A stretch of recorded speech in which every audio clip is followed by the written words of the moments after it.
Kami po ay nagpupuri at nagpapasalamat sa iyo sa patuloy yung kilos sa bawat buhay namin, Panginoon. Yes, Lord. Lord, anuman po ang aming mga dinadaanan, ito man po ay katagumpayan, ito man po ay mga failures, and yet you always go with us. Amen. Your presence always accompanying us. Yes, Lord. Because you live inside of us. Thank you, Lord, for your promise that you will never leave us nor forsake us. Amen. That your will is always for the good of our being, Lord. Amen. Thank you, Lord. Wala kang ginustong hindi maganda para sa amin. Kundi, Lord, ultimong buhay po, Panginoon, ay inyo pong inalay. At lahat ng pasakit ay inako mo lahat para sa amin. Amen. Na ito'y simbolo ng iyong totoo at tunay na pagmamahal. Wagas na pagmamahal na walang makakatumbas nito, Panginoon. Kung kaya't kami, Lord, ay masyadong nagpapasalamat. Grateful, we are so grateful, Lord Lord, God. Amen. sa lahat ng iyong ginawa. Yes. At sa araw pong ito, Panginoon, ay muli amin pong hinihiling, Panginoon, ang iyong makapangyarihang presensya, Amen. ang iyong matamis na panigurado sa aming Panginoon, ang mga bulong ng iyong mga hininga, Panginoon, Amen. na mahal niyo kami. Amen. Lord, Father God. Na Lord, patuloy nga pinagkakaloob niyo sa aming Panginoon ang karanasan ng iyong pag-ikot, ng iyong pagyakap, ng iyong paglilinis at pagpapagaling sa lahat ng mga kakulangan ng aming mga katawan, Amen. kaluluwa at spirito. Amen. Kung kaya sa araw na ito, Lord, ay nauna na kami nagpapasalamat, the sacrifice of praise, Lord. Hallelujah. Knowing that, Lord, you hear us, and that, Lord, in the name of Jesus, as we claim Amen. your promise, that you will do as we ask you, Lord. Yes, Lord. Maraming salamat po, Panginoon. We give you thanks and praise. In Jesus' name. Amen. Praise the Lord. As we all know, today, Our healing crusade. Healing crusade. it's our healing service. Amen. Amen? Amen. Although sabi natin healing crusade, but usually pag crusade, lumalabas tayo Yeah. at nag-ibita tayo ng mga wala pa sa Panginoon. But right now, I believe that every body of Christ needs a renewed touch. Yeah. Amen. At kung sino man sa atin ang may mga karamdaman o ang ating mga mahal sa buhay, wala man sila dito ngayon, pero ang Diyos ay hindi po nananatili sa isang lugar. Sabi nga, si Lord ay omnipresent. Ibig sabihin, saan man naroon ang bawat sa atin, ang mga mahal natin sa buhay, siya rin ay nandoon. Amen. At ang kanyang mga kamay, hindi po maiksi para sila'y abutin, ipuin, at hayaang dumaloy ang kapangyarihan niya upang pagalingin ang lahat at bawat may sakit. Amen. Kaya sa atin pong pag-aaral ngayon, actually, hindi ito pag-aaral, kundi exhortation on the promises of God.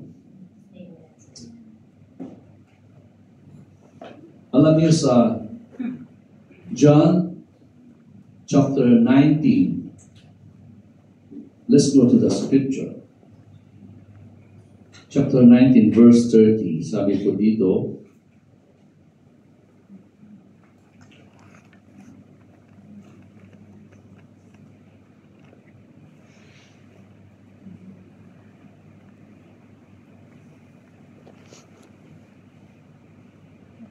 yung word, yung salita pong it is finished. So when Jesus had received the sour wine, he said, "It is finished." And bowing his head, he gave up his spirit. That was the last praise. Alam natin na marami pong pinuturo yung last 7 words of Jesus while he was on the cross, right? At ito po yung huling salita. It is finished. At alam po ba ninyo ang equivalent na salita na ginamit po sa Greek? Kasi ang New Testament ay sinulat sa salita o wikang Grego. Amen? Greek word. It means tetelestai. Tetelestai. It was a word that was used in business. Sa Greek po. It was used sa business, which meant the debt is fully paid. So kahit saan mo gamitin, ito ginagamit po kahit presently, even sa Greece ngayon, because they still speak that same language, ay ito yung ginagamit nila. Pagka alam nyo, pagka nabayaran na lahat ang utang, tatatakan, fully paid. Diba sabi gano'n? Fully paid. Ang salita nyo ay tetelestai. Amen? It is also used sa judgment. Ibig sabihin sa West. And the court system, right? Which meant the sentence is fully served. Pagka naserbihan na ng isang preso ang kanyang termino sa loob ng preso at i-release na siya, tatatakan siya, the sentence is fully served. At nakalagay po doon, tetelestai. Amen? At ganoon din po,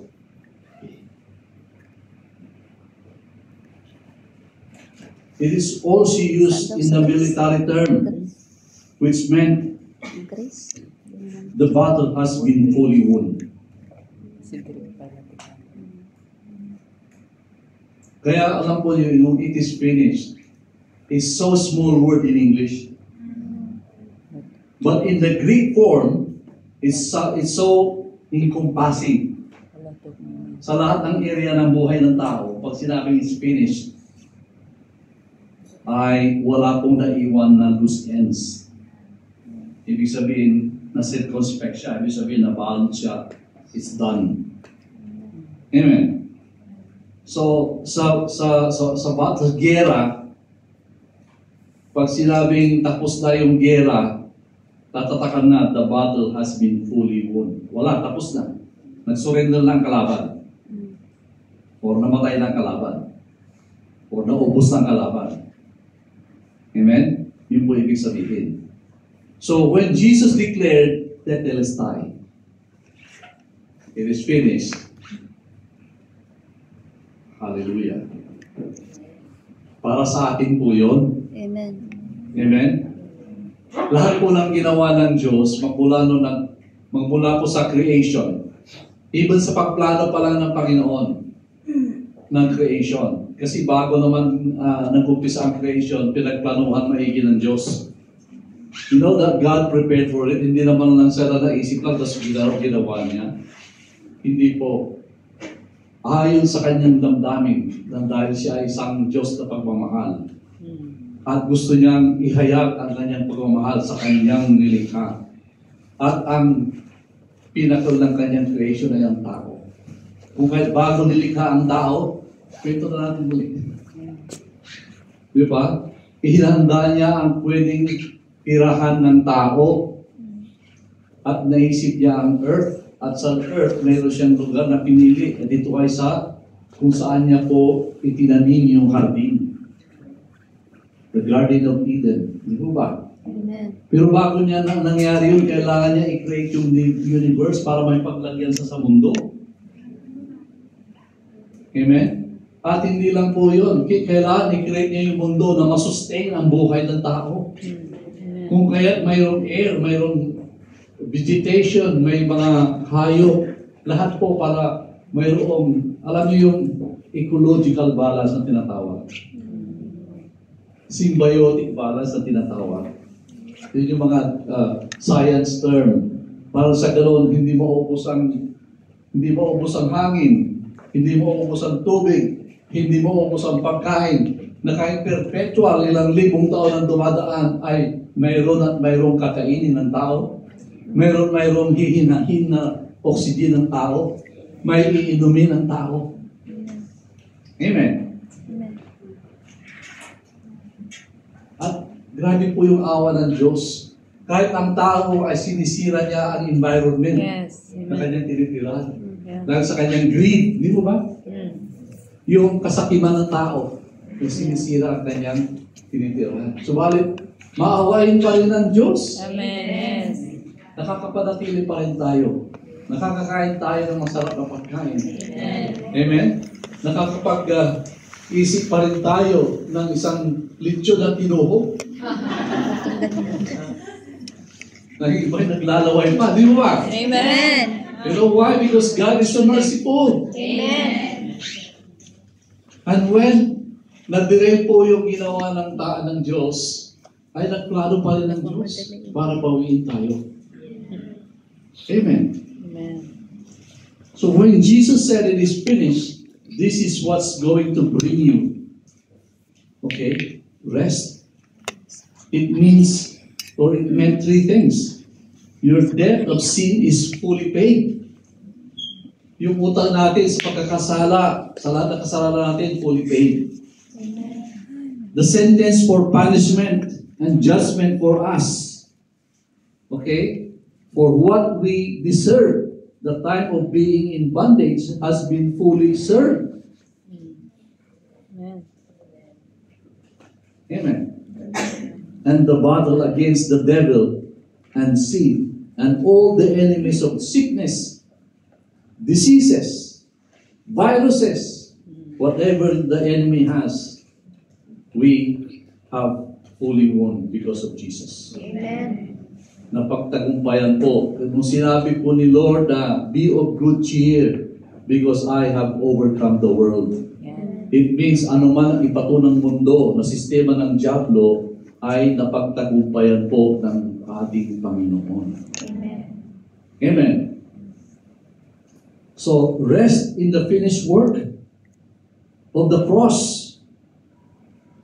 Because it is finished. Tetelestai. Amen. Amen. Debt is fully paid. Sentence is fully served. The battle is fully won. And you get the victory. Amen. Amen. So it's Jesus. It's Him who fights the battle. And we get the victory. Amen. No? Privilege na privilege po tayo. Hanggang ngayon po, hindi tayo iniwanan. Siya pa rin na nasa atin ang siyang nagdadala sa atin sa katagumpayan. Ano man ang haharapin natin. If we let Him. Yun yung question na yun. If we let Him. Amen. Alam po ninyong lumakad po si Lord Jesus sa mundong ito. Sabi po sa Acts chapter 10 verse 38, si Lord Jesus Christ who walked among us has been empowered by the Father God and was given the Holy Spirit so that everything that He has done, every sickness has been healed through Him, right? Siya po yung example ng isang tao na sumunod at dala-dala, taglay-taglay ang kapangyarihan ng Diyos sa pamamagitan ng Banal na Espiritu. Amen. Yun po yung pinreach po ni Peter para maintindihan po ng mga taga sa bayan po ni Cornelius. Nung siya po ay pinadala ng Diyos upang i-preach niya ang gospel, magandang balita, sa bahay po ni Cornelius, the household Cornelius, and everyone was saved. Amen. At sabi po sa Matthew 4:24, His fame spread throughout all Syria. Many people who were in pain and suffering with every kind of illness were brought to Jesus for their healing. Epileptics, paralytics, and those tormented by demonic powers were all set free. Everyone who was brought to Jesus was healed. Sabi po dito, everyone. Everyone. Wala pong sumablay. Wala pong umuwi na dala-dala pa rin ang sakit na kanilang dala-dala nung sila ay kumarap kay Jesus. Amen.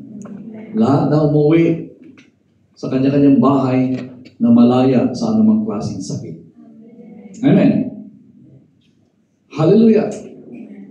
At alam po ba ninyo na ang mga disipulo ng Panginoon ay nag-display din po ng ganitong kapangyarihan. Kasi yun po ang sinabi ni Lord. Alam po ninyo sa Great Commission, we all know about Matthew, but let me give you the account sa Mark ng Great Commission. Let's go to that scripture po. Let's go to Mark 16.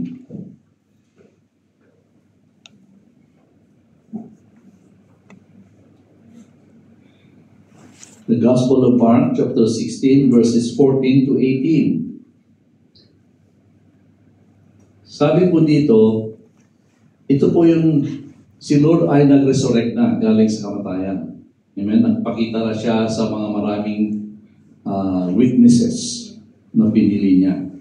More or less around 500 of them before they went to heaven.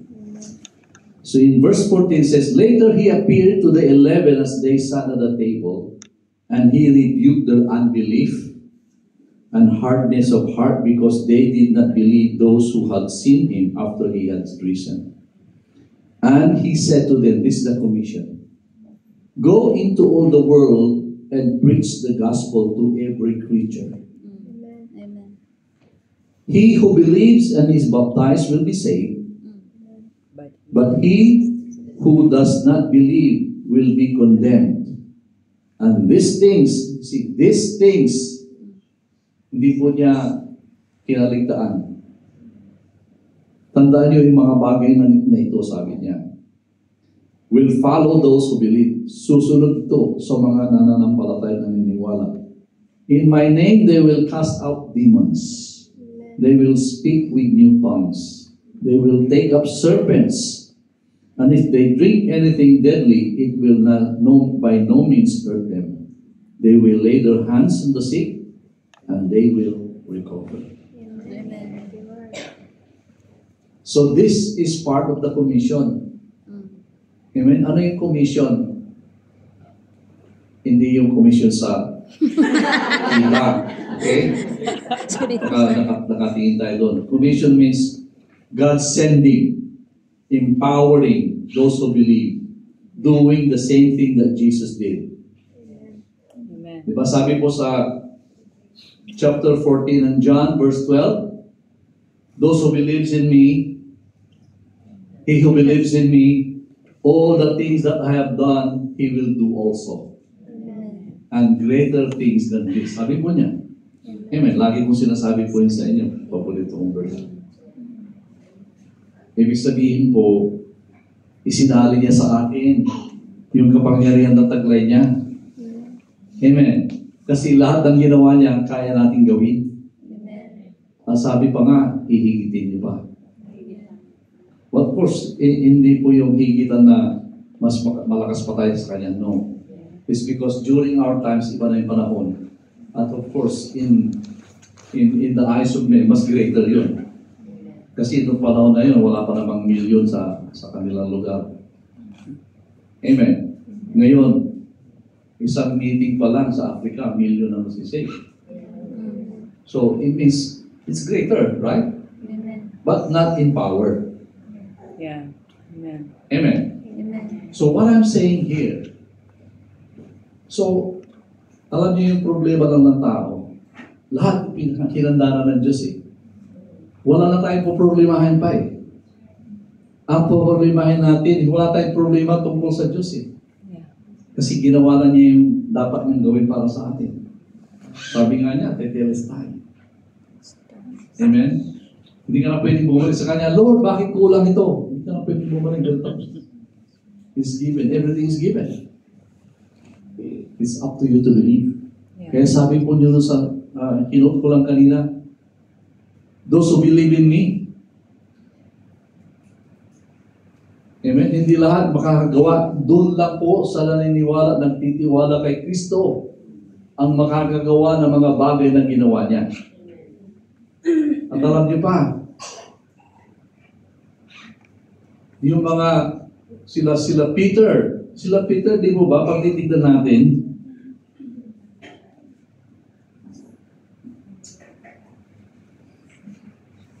si Peter po, sa Acts 5, so let's go to verse 15 and 16, chapter 5 ng Acts.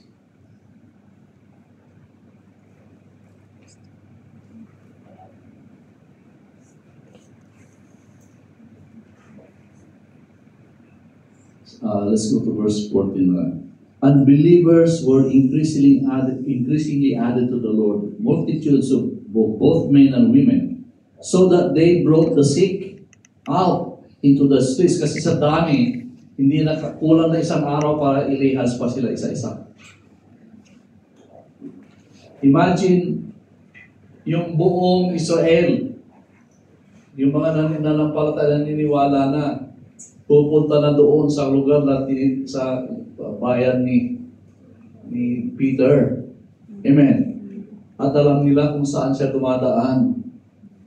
At ang ginagawa lang nila, pinapahingan nila yung mga may sakit doon sa dadaanan niya na kahit man lang yung anino.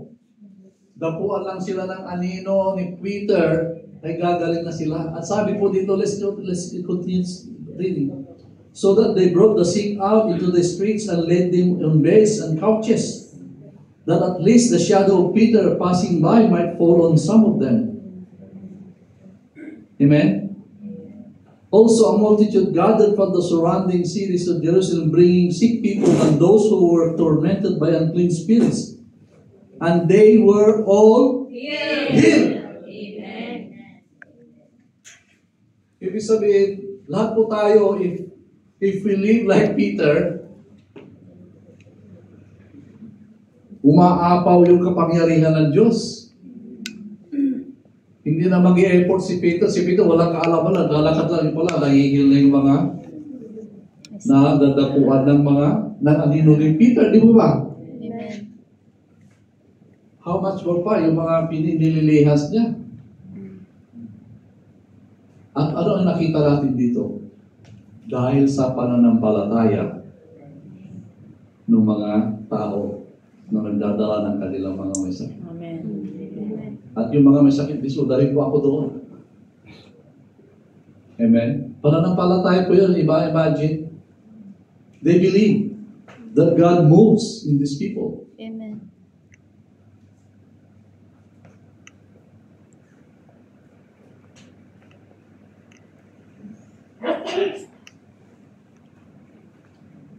Si Paul, example po ni Paul sa Acts 19. Let's go to the scripture, Acts 19. Sabi po dito,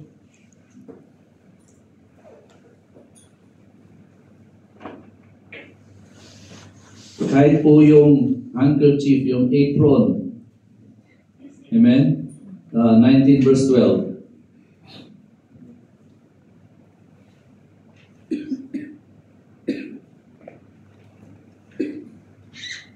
Now God worked unusual miracles by the hands of Paul, so that even handkerchiefs or aprons were brought from his body to the sick. Ibig sabihin, minsan, basta kukunin na sa kanya or yung mga ginamit niya. Amen? Brought from his body to the sick, and the diseases left them, and the evil spirits went out of them. Amen? Ganun po yung paniniwala lang po yun eh. Paniniwala because they believe in the power of God through Paul. Amen. Amen. Sabi po dito, lahat gumaling. Kasi naniwala. Imagine, ano yung example po, si Lord Jesus. Kaya alam niyo ba kung bakit dinudumog siya ng mga tao? Kasi lahat ng mga nakahipo sa kanya, gumagaling. Of course, ang very good example po yung babae na na nag-bleed, di ba ba? Yeah. Inisip niya, alam niya na pwede siyang mamatay kasi at that time yung pong may issue of blood, yung nagdi-discharge po ng blood, in that time they are considered unclean. Yeah. Amen. At pag nalaman ng mga tao, pwede she will be stoned to death. At ang ginagawa po dapat pagka ikaw ay alalakan, unclean, kamo para ihihi, wala yung mga tao, papabayaan ka lumakan. Pero siya hindi. Kasi gusto niya mahipo yung laylayan ni Kristo. Bakit laylayan? Yung pagpapakumbaba. Imagine yung dulo ng damit sa laylayan, sumasayad sa lupa. Yun po yung hinawakan. At ang kapangyarihan tumalo. Yun po yung mga example po. Yun po yung nakuha ng mga naniwala kay Kristo. Yung mga apostol, mga disciples ni Lord. I believe hindi lang po, ang nakadocument lang po dito si Paul, si Peter. Pero alam niyo ba, na ganoon din po ang nangyari sa lahat po ng mga disciples, yung apostol ni Lord. Kaya nga sila ay executed, all of them except John, who died naturally while he was exiled in the island of Patmos. Amen. But all of them were martyred because of their faith, because demonstrate sila ng kapangyarihan. Amen. So, bakit ko po binabahagi ito? Kasi po, nasa atin lahat po, kung maniniwala po tayo. We came here, and alam niyo ba na healing service ngayon? Amen. Sino hindi nakaalam? Ngayon niyo lang nalaman. Praise God.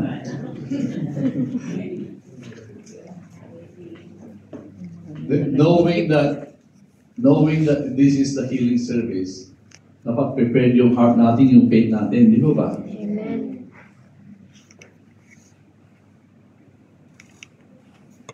Do you believe that even your relatives, your loved ones in the Philippines or wherever they are, by your faith also, if you come forward, they will be healed? Amen. Amen. Walang imposible kay Lord.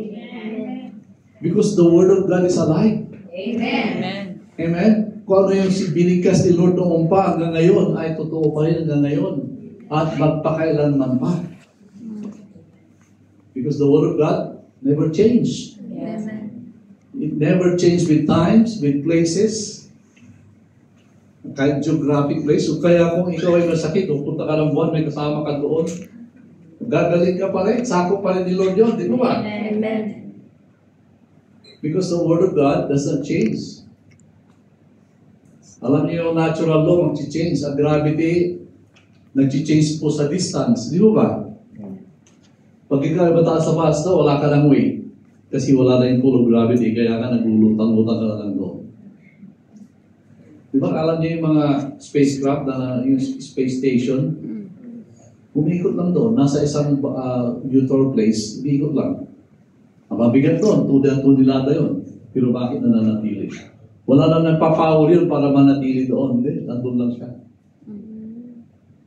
Mayroon siyang makina lang to correct the direction. But it remains in the same altitude. Kaya yung mga tao doon, hindi ka tulad na dito na nakakalakad ka lang normal. Doon, lulutang ka. Kaya yung mga, aliwa, nag-stay ka lang 3 months doon. Pagbalik mo dito, ang lambot ng mga tuhod mo kasi hindi ka nawala, hindi na-exercise yung muscles mo. They have to have a rehabilitation, nag-rehab sila. Amen.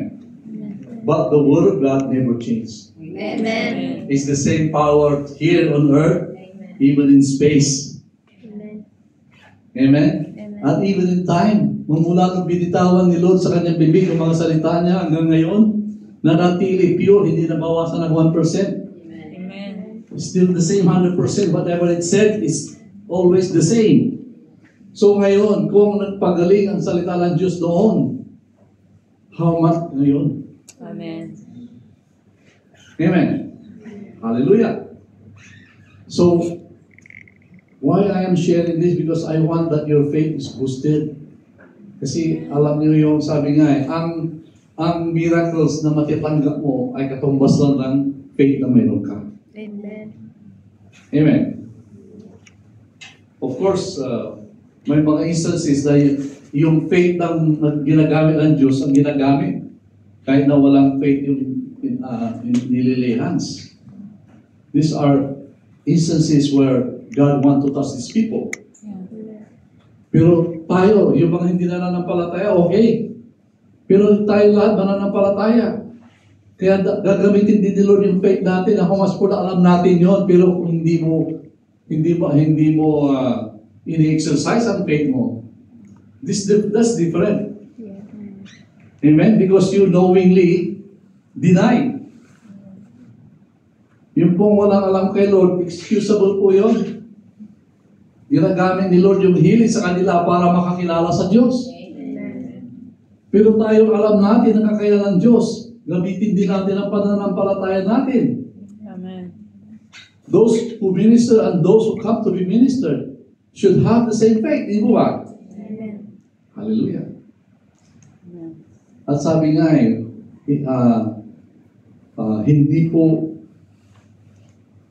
hindi lalampas po or hindi mawawalan ng bisa ang kapangyarihan ng salita ng Diyos.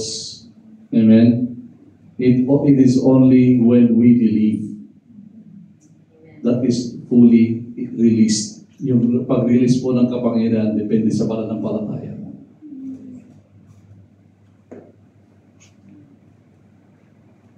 It is by the grace of God na hiniling mo isang baso, dumating 2 baso. Amen. Amen? More than you have asked. Kasi sabi po sa salita ng Panginoon, Ephesians, di ba? More than we ask, and God is going to give us more than what we ask or imagine. If we put our faith, di ba? Amen. Kasi nga, hindi natin na-imagine ang gagawin ni Lord. Kaya kung ano yung na-imagine mo, go for it. But God has more things than what you imagine. Di ba? Amen. Amen.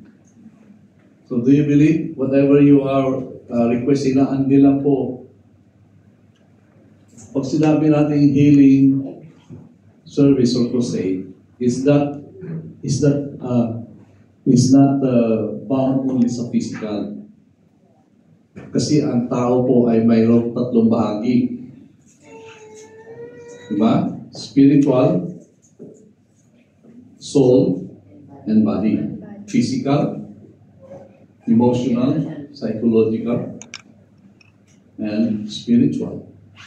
So, kung ano man ang hihina sa iyo doon, kaya pong pagalingin, palakasin mo, Panginoon. Amen. Amen. Pag sinabi pong physical, katawan man ito, o pangangailangan. Kasi hindi pwede magkasakit ang bulsa at wallet, di po ba?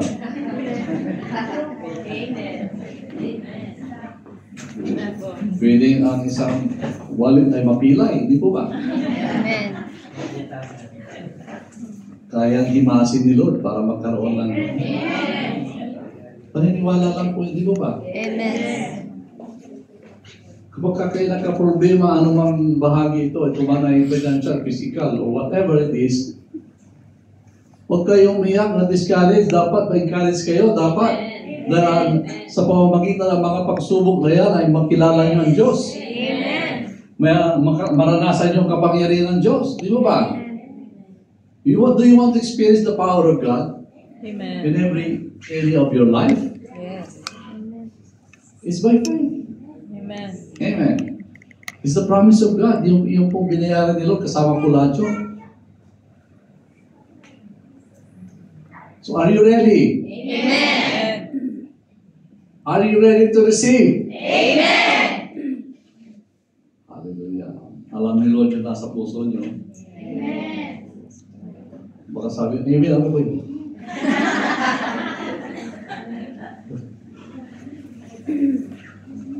Amen? Pag sinabi amen, you are sure. Amen. Hallelujah. So, huwag na tayo magtagal. Para makarami si Lord sa inyo. Amen. At makarami kayo kay Lord. Amen. Praise the Lord. Hallelujah. Let's pray. Father, as we go forth with this exercise, thank you for everyone who's come. Amen. I know that everyone needs many things, some things Amen. in their lives. And it's only you who knows. Amen. But Lord, hindi po man namin ito alam, kundi alam po ninyo. Kaya kami nagtitiwala, nagpapasalamat na ngayon sa inyo pong gagawin sa bawat isa sa amin. Doon po sa mga may problema sa karamdaman, sa kanilang physical man na katawan o sa mga mahal nila sa buhay. And Lord, we just lift them up, everyone right now. Let us we minister your healing touch, your blessings, that they will instantly receive, Lord, your touch, your assurance, and that, Lord, in your time, everything will come. Yes. Hallelujah. Maraming salamat, Lord, in Jesus' name. Amen. So now, let's invite anyone to come to the front and receive whatever that is in your heart. Amen. Ano man ang pangangailangan niyo. And then confess it to the Lord. At hindi lang po ako ang mag-minister dito ngayon. Lahat po ng mga servants ni Lord. Can you come and I believe that we are all anointed by